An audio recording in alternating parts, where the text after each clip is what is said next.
Hi, guys. So today we are evaluating the production of a written text. Okay. We're going to look at books that were made into movies and dig deep to see what is the difference between the two and how they're similar and how does it impact the meaning and the style.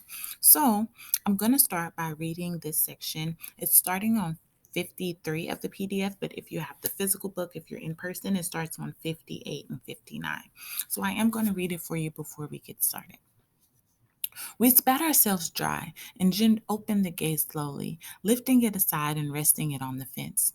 We were in the backyard. The back of the Raleigh house was less inviting than the front. A ramshackle porch ran the width of the house. There were two doors and two dark windows between the doors. Instead of a column, a rough 2x4 supported one end of the roof. An old Franklin stove sat in the corner of the porch. Above it, a hat rack mirror caught the moon and shone eerily. "Arr," said Jim softly, lifting his foot. "'Smatter?" "Chickens," he breathed. That would be obliged to dodge the unseen from all directions was confirmed when Dill ahead of us spelled God in a whisper.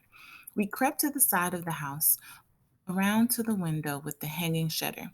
The sill was several inches taller than Jim. "Give you a hand up," he murmured to Dill. "Wait, though." Jim grabbed his left wrist and my right wrist. I grabbed my left wrist and Jim's right wrist. We crouched, and Dill sat on our saddle. He raised him, and he caught the windowsill. "Hurry," Jim said. "We can't last much longer." Dill punched my shoulder, and we lowered him to the ground. "What'd you see?" "Nothing. Curtains. There's a tiny little light off way somewhere, though." "Let's get away from here," breathed Jim. "Let's go around the back again." "Shh," he warned me. He warned me as I was about to protest. "Let's try the back window." "Deal." "No," I said.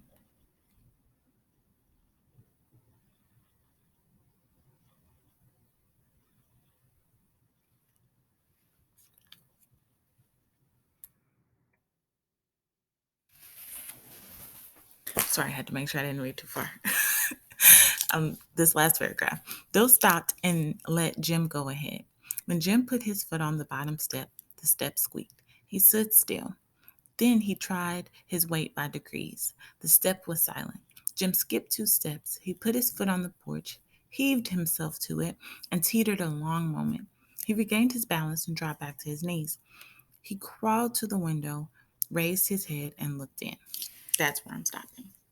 So now we're going to compare this to the last section that we watched in the movie, around from 24 minutes to 30, the last 6 minutes of the movie. So stay tuned for part 2, and then we'll jump right into the steps.